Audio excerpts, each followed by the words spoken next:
In a sample of 90,000 men and women asked to rate their own attractiveness, the results show a disconnect between self-perception and reality. Both sexes consistently rate themselves as above average, with a staggering number of people scoring themselves as perfect tens. A true normal distribution forms a classic bell curve, where the vast majority sits squarely in the middle. When you overlay those self-reported tens, the math violently crashes into a heavily skewed, impossible distribution, where everyone believes they sit at the absolute peak. With our collective grasp on average lost, society builds its entire set of expectations on a statistical fiction. Accurately measuring the success and romantic viability of the modern man requires shattering this illusion and auditing the true baseline. The unglamorous physical reality of the average American man is 5 feet 9 inches in height, 200 pounds in weight, and a 40.6-inch waist. By global standards, his 5'9" frame makes him taller than the average Japanese man, yet he falls noticeably short of the Dutch, who currently host the tallest average men on the globe. Americans rank as the third heaviest population in the world, with almost half categorized as overweight. In contrast, only 1 in 20 people in Japan are overweight, a baseline influenced by hara hachibu, the cultural practice of eating only until 80% full.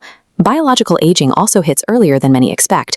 By age 37, the average man faces a Norwood Stage 3 hairline, a clinical classification for deep recession at the temples. The modern average man fights a two-front war against global health baselines and rapid biological aging, ensuring he fails to meet society's idealized physical expectations. 1 in 4 people actively on the dating market demand that their partner make more than $150,000 a year. This bar chart visualizes the immediate problem.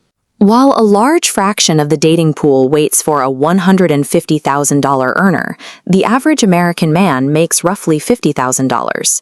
Historically, men consistently tend to marry down financially, while women tend to marry up into higher income brackets. This financial mismatch creates an invisible economic filter.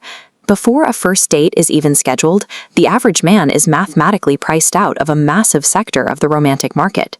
Society expects a specific timeline: a first kiss at 15, virginity lost at 17, and marriage with a child by age 30.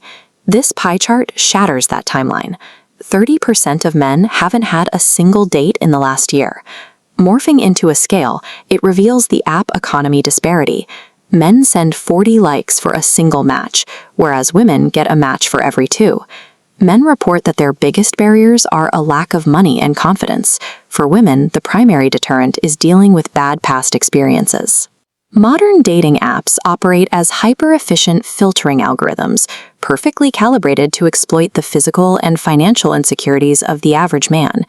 Even when a man passes the physical and financial filters and lands a date, relationships still fail to form. The root cause is a psychological barrier called the question deficit. The data reveals a blind spot in how we communicate. 62% of people believe they ask their dates deep, meaningful questions, but only half that number report being on the receiving end of anything substantial.